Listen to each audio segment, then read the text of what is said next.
Welcome to Helping Hands with your hosts, John Neiman and Judy Ritchie.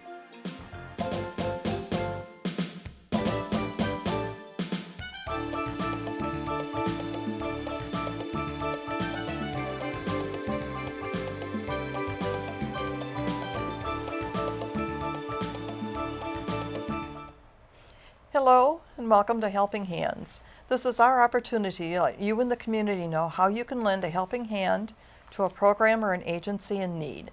I'm Judy Ritchie, a community advocate and Aurora volunteer.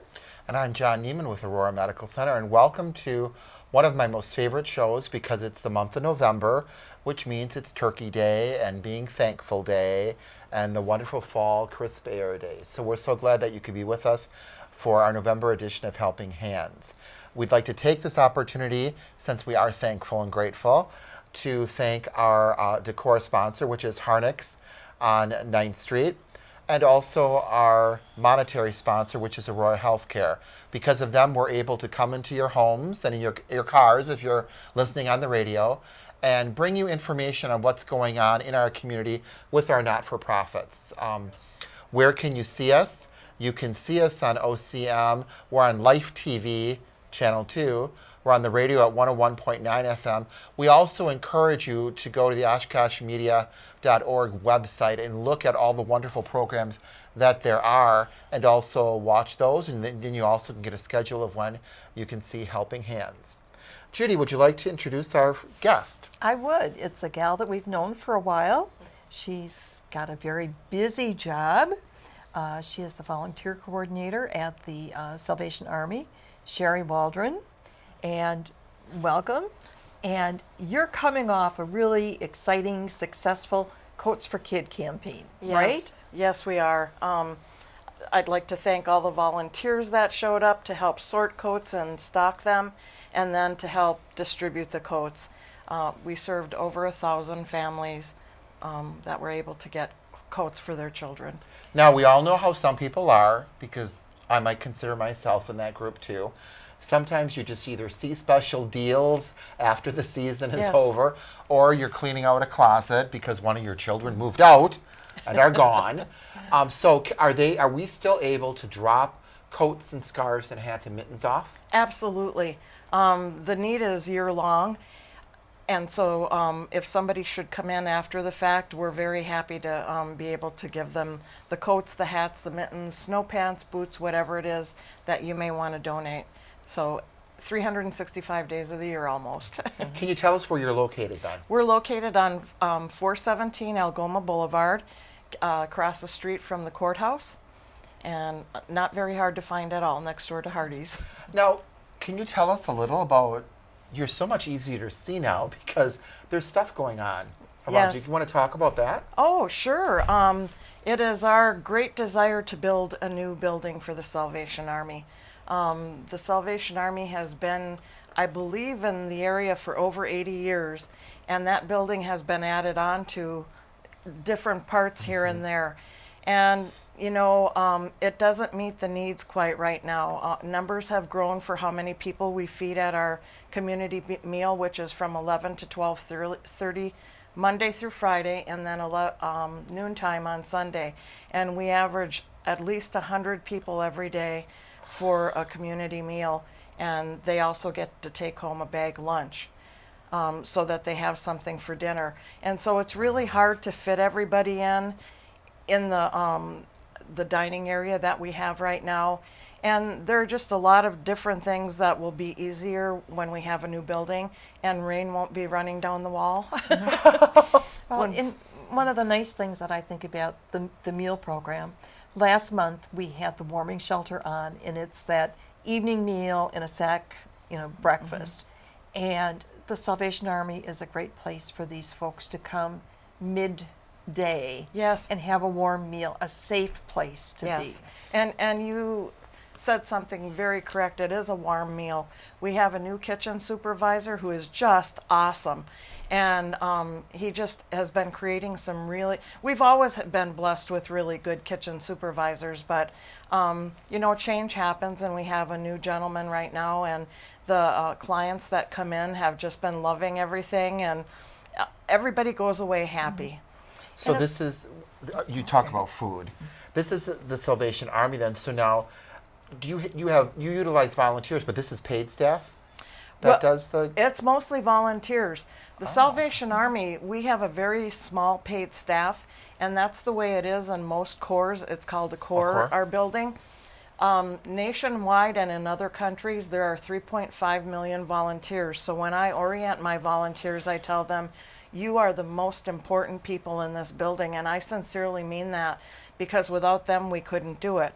The kitchen supervisor is paid, but everybody else that's in the kitchen is a volunteer. And it's really nice if I have at least 8 people in that kitchen, because it's busy and it's a short amount of time to get that food out every day. So we could not function without volunteers. One of the nice things that I think too is that there are a lot of individuals who are not homeless, but they live in the rooming houses Yes. in that general area, and they don't always have access to kitchen facilities. To be able to come over there, have a nice meal, be warm, secure, some socialization. It's so good for those individuals, and they're so grateful for it. And when the weather turned a lot colder last year, we did start a program where we open up the doors around 8 o'clock to the dining room, and they can come in for coffee and some sweet rolls and things like that that we have donated from the area grocery stores and restaurants. So we try to fill that niche a little bit too. The warming shelter does a really nice job of taking care of the people who've stayed there overnight, and they also, some of them come then when they leave the shelter over to the Salvation Army. So it's a communal place for them also. And it's a great collaboration between agencies. Yes, yes.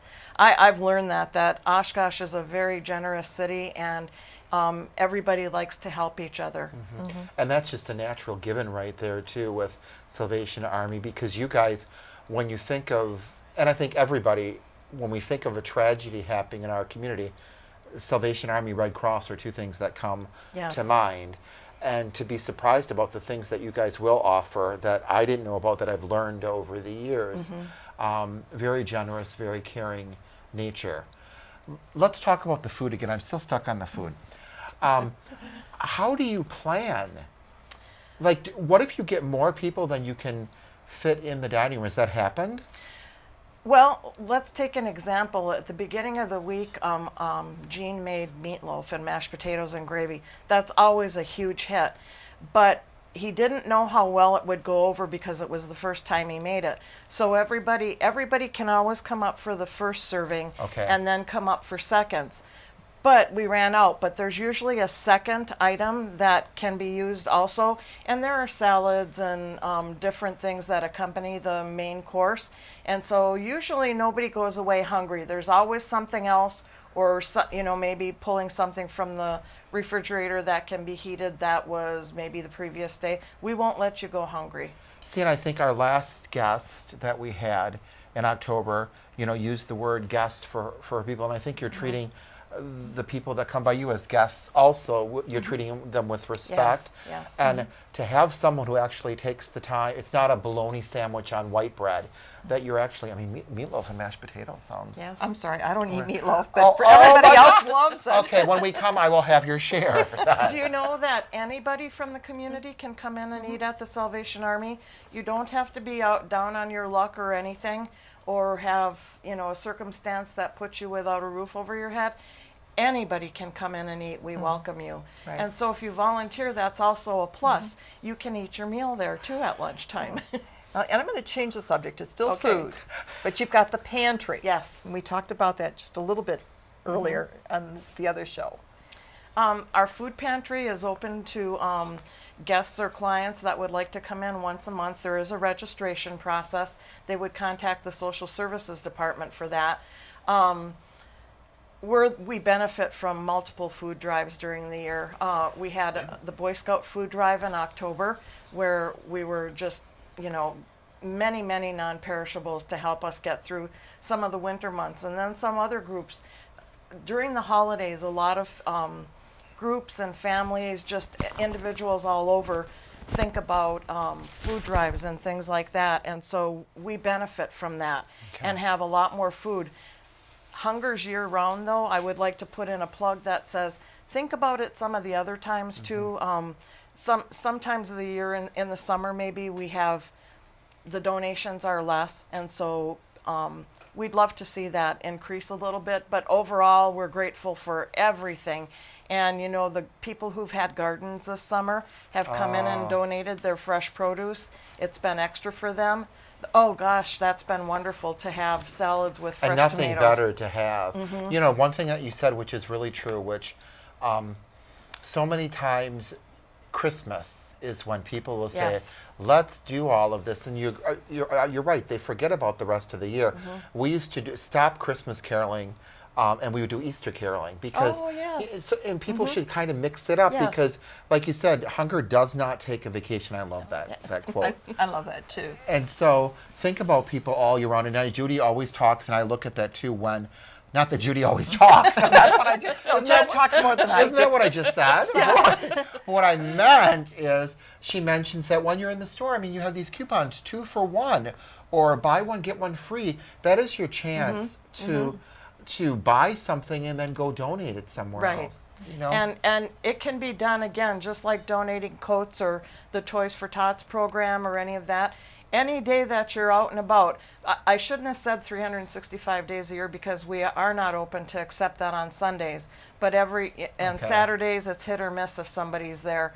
But during the week, we will gladly welcome any donation. And I have to say, since working at the Salvation Army, that's how I've grown to know how generous this community is. There's always somebody coming in with something that they would like to donate, and that's just wonderful. Now, we don't want to run out of time for Okay. some of your other Is that what you're your going to talk projects. about? Because I Well- saw her red cup over there for Well- the red kettle. Yes. We've got Toys for Tots. We've got the Red Kettle for the Christmas collections. We've got so many other things that go on. So you want to kind of highlight a few And of who, those? Okay. if you want to be a bell ringer, You get a hold of me. Okay. You can call the Salvation Army at 232-7660 and ask for Sherry. If you're an independent person and are okay with the computer, you can go on www.ringbells.org and you can sign up on your own. But I am so happy if you call and have me walk you through it.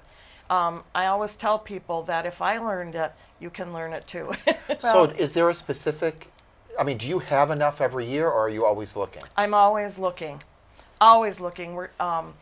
We started a little earlier this year. We started on November 4th, but we modified things a little bit. We shortened some of the hours. They used to be 3-hour shifts, and now it's 10 to 12, 12 to 3, 3 to 5, and 5 to 7. That makes it a little bit more attractive for people with children especially. It's hard to spend a 3-hour shift. Yeah. And we still have all our locations. We've added a couple, one in Winneconne and Omro now. So that part of our service area can go on ringbells.org for the 2 we've added there.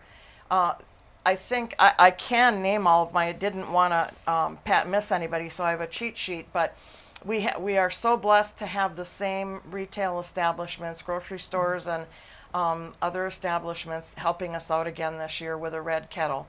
And there's a lot of groups that come back year after Yes, year after yes, year. yes. Of course, Ellen Anderson on your board. Yes. Make sure that Altrusa comes in right away. She does, and she signed up already. Yes. That is really nice Yes. to hear. First weekend in December, I think. And I know it I is. have a volunteer that she has to take off from volunteering because she has a shift with you. Oh, I love to where hear she that. does it at Festival Foods, and she always says, I need off that time to do Yes. it. So. Well, and Helen Lord Burr with her Yes. family. Oh my gosh, she has done so much for what a us. blessing. On Christmas Eve, she rings from Pick in and the Save morning. Yes, Pick and Save South until 3:00, and it has just been phenomenal. The support she has brought in for the Salvation Army. So, Judy, is there anything else on the list? Because we're winding down. Well, she had, Celebration of Lights, because you get food from that. Yes, we will collect toys. I don't have those dates in front of me. We will collect toys and food at our time at the Celebration of Lights.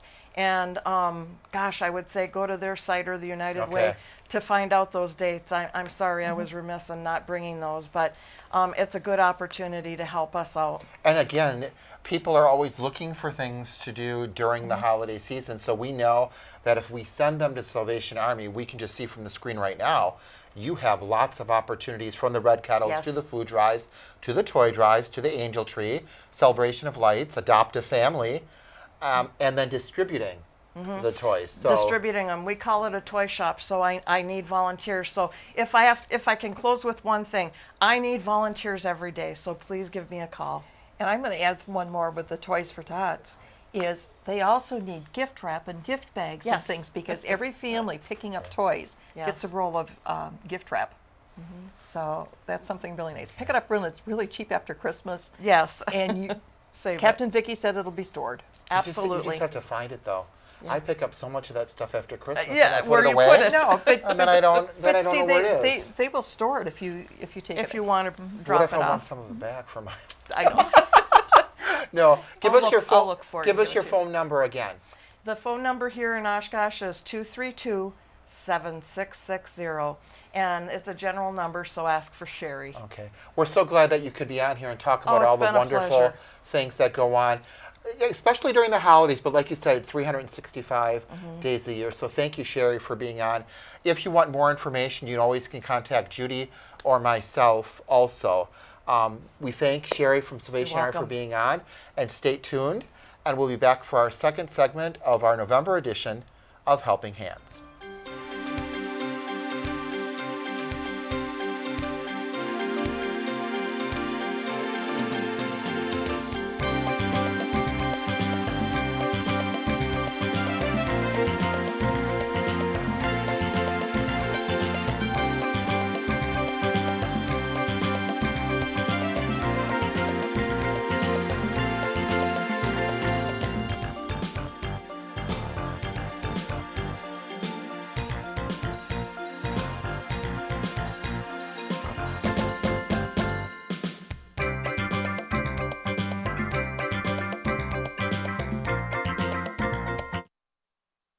If you have expired or unused medication, don't flush it, pour it down the drain, or toss it in the trash. Safely dispose of unwanted or expired medications at the drug drop box located inside the Oshkosh Police Department. It's convenient and anonymous, safe and secure, and it's open to everyone 24/7.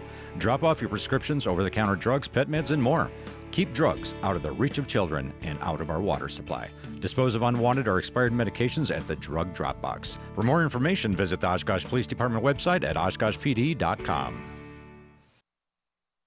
Wisconsin is losing our World War II veterans. If you were a World War II veteran, or you know one who hasn't gone on an honor flight to D.C., please help us. The Wisconsin Broadcasters Association is partnering with all Wisconsin Honor Flight hubs to make sure every eligible vet remaining who served their country so selflessly gets the chance to go. It's time for them to see their memorial. It's time for their flight. To learn more or to make a donation, go to wisconsinhonorflight.org.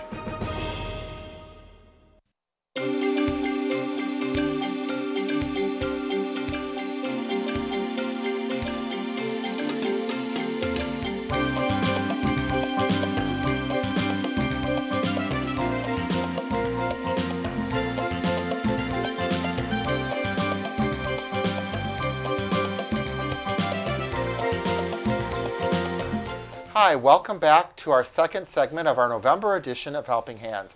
We're just sitting here talking about this year and how fast this year has flown by. You know, they always say as you get older, time flies. Well, boy, time is really, really flying. It does.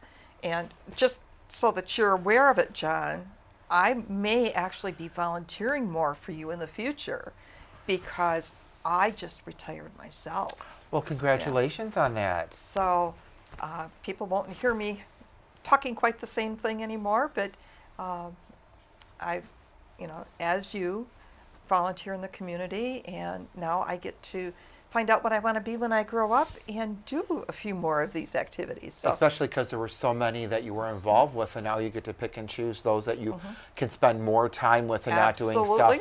behind the scenes or from your home or from your computer or things like that. And so I will be volunteering more, but in the meantime, this month, we've got the holiday gift and craft sale, which is volunteer driven. It was started by and for the Aurora employees, and now we've gone a step further and we've allowed or encouraged the public to come. And we have a lot of unique, one-of-a-kind type gift items, everything from glass art to the felted purses, the felted mittens, to almost anything. And I think it's really special, but the fact that we can do it, giving the employees a chance, and the volunteers themselves, to do their shopping, one-stop shopping, in a nice, warm, safe, secure environment. And they go back to their department, they show off their goodies, and pretty soon we have more people down. Exactly. And I think, too, the dates are on the screen for our audience, for our radio audience. It's Sunday, November 27th, 10 to 3. Monday, November 28th, 6 to 6 a.m., that is, people, till 3 p.m. There's no admission fee and one central checkout, which is a plus. We do restock, so from Sunday, people are always worried that there isn't going to be anything left on Monday, but we restock really well. The one story that I wanted to share, which I thought was really, really cool, was the story that a doctor, which I shared with you, a doctor gave the name of a patient who does a lot of knitting and crocheting and does beautiful stuff, and she would bring it in and give it to the staff, and the doctor said to her, "Why aren't you selling this and making money?" And she never thought about it, and the doctor contacted me, and I contacted you. And that hopefully person will have her in there, and it makes her feel useful. And there's that connection again in healthcare where we're trying to connect everyone together as a community or as a family. And here she's going to put her knitting and crocheting to good use, make some money for herself, and offer a service or trade to someone else. And you know, and I know, she's not going to use that money for herself. She's going to put it into more supplies so that she can do it again and impact more people. Right. And I think that's one of the beauties of the volunteers that you and I have worked with over the years, that we ourselves do. I mean, we're not looking for the recognition. We're looking for where can we make a difference. It's more than that October day to make a difference day. It's all year long. Right. And I think when you brought up such a good point, because at events, whether we're throwing an event or whether it's a sit-down dinner or something, you and I are the same in that fact that we are the ones behind the scenes or serving. I am not comfortable being at the event with the hors d'oeuvre in my hand or the drink, doing the idle chit-chat. I'm there to help and serve the people, even if it's an event, and that's what a volunteer does. Which kind of brings up, for my retirement, it was to have one of those nice receptions. Not my style. I'm used to being in the background. I'm not used to being out in the forefront that way. And my director was a little not happy with me. And one of my girlfriends told me to just suck it up. She didn't tell me to put on my big girl pants, but just suck it up, and that I would accept a luncheon that honored my volunteers. And that's what we did. And I wasn't expecting very many people, and almost every one of the volunteers that have delivered for us this year were there. And it was so humbling to deal with that. And to have such a nice send-off and doing it your way, but including the people who made the program successful really... They were the program, not me. I was the person in the background. I was the person that was sort of the glue behind the scenes. The volunteers were the face of the program. And I find that too, and we've said this before, and I'll say it again because I've seen it not practiced in a lot of volunteer programs. I will never give a volunteer anything to do that I myself am not willing to do or don't do already. Right. And I think that shows in the successful volunteer programs, because there are some out there where they're wondering why they're losing their volunteers, and volunteers are going elsewhere because volunteers want to be appreciated. That's different than wanting to be recognized. Absolutely. Appreciated just means that somebody cares about what you're doing and you make a difference. We find out that a lot of volunteers some don't want thank you notes because they keep saying, What is postage now? I don't know, 46 cents, 47 cents. Something. They don't put the money somewhere else. Other people, maybe a pat on the back. Some people don't even they want to do things anonymously. But I think number one is how we treat our volunteers. And Oshkosh really is a blessed city because we have faithful volunteers, as we have seen on our program throughout this year, who not only volunteer for me or for you, but at other agencies that they really feel strongly about. Right. And I think, too, as we talk about all of this and we're going into a new year, it's important to remember that once the holiday is over, once Thanksgiving is over, Christmas, whatever needs we were helping to meet at that time, they don't go away. They're still there. We still need the food pantries. We still need the warming shelter. We still need the warm clothing. But in the summertime, the new families that are being settled in the community through World Relief. Last summer, they needed the gardening tools in the big baskets for their produce. That was a very cool need. I thought that was met. It's something that, sit back and think about what's important in your life that you would like to be able to share, or you would maybe like to learn to help with something. And the rewards are far greater than anything you and I would ever be able to do for a volunteer. And this is Turkey Month. It's Thanksgiving, so we're thankful for everyone. We're thankful for our sponsors. We're thankful for you, our viewers. We're thankful to be in a wonderful community event city where there is so much going on. We do have a need right now at Aurora, which I'm sure other hospitals and care centers have too. Right now, our biggest need would be yarn, donations of yarn for our knitters who knit for our patients, whether it's a prayer shawl, whether it is quilts, whether it's baby booties or baby hats. We average 50 births a month at Aurora. That's a lot of hats to put on babies. The other need that we found out that we just have right now are gently used DVDs. I'm not going to say adult DVDs because I got in trouble for that before with donations, but family DVDs, TV shows or movies, because all of our patients' TVs can play a DVD. Absolutely. And some of the best ones, laughter is the best medicine. Yep. So like comedies. You don't want something that they're going to be laughing so hard that they split their stitches. Yeah. But to have some light comedy. And I know that with the seniors, the old Red Skeleton shows and the ones like that are so popular. And they're out now, and you can go to any of the super center stores and find those DVDs in the dollar bin or the $5 bin. So if you're interested in that, they always can be dropped off at Aurora Healthcare and Care of John. So right now our biggest need, like I said, is yarn and DVDs. But once again, Judy and I just want to say that we're thankful to have the opportunity to have this show, to have this partnership with Oshkosh Media. To be on the air for 13 years is really nice, and we're very grateful for that. And I just happened to think of something. We have to remember the friends of Oshkosh Media and the $10 discount card for the throughout the city, many of the restaurants. Definitely. It's still the best deal in town because other cards are $20 and $25. Great card to have. So we're thankful for that. Our time is up. I wish we could have more time, but we just can't squeeze another second out. But we appreciate you very much. I'm John Neiman with Aurora Medical Center. And I'm Judy Ritchie, community advocate and Aurora volunteer. Happy holidays.